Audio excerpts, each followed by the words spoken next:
nationwide simulation communication exercise sa kapulisan, gipahigayon dungan sa final testing and sealing sa mga automated counting machine kun ACM karong adlaw. Si Femari Dumabok sa report. Gipunting sa Talisay City Police nga walay mahitabong sami sa paggamit sa tanang communication equipment o pagsiguro nga hanay na ang tanang backup niini sa pagpaygayon sa communication exercise sa kapulisan tibuok nasod.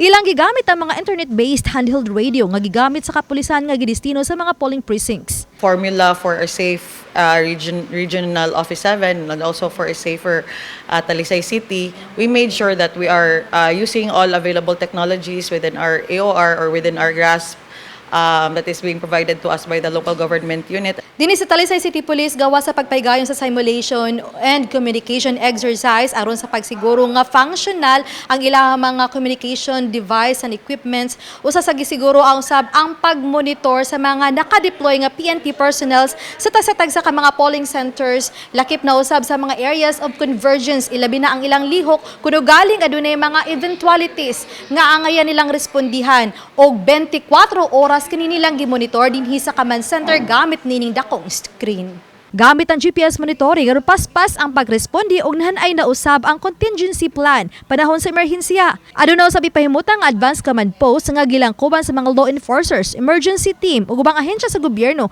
haduol sa canvassing area ug sa mga polling place nga panguluhan sa hepe sa dakbayan sa Talisay. Ana usab ang quick response team nga moresponde kuno dunay panghitabo sa silingang lungsod ug syudad.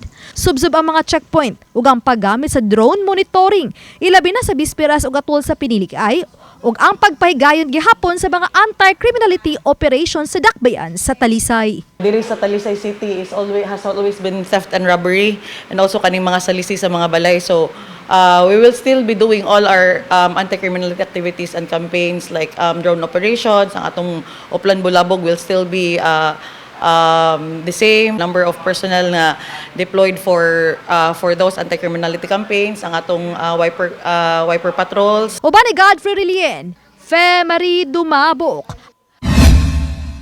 Balitang Bisdak.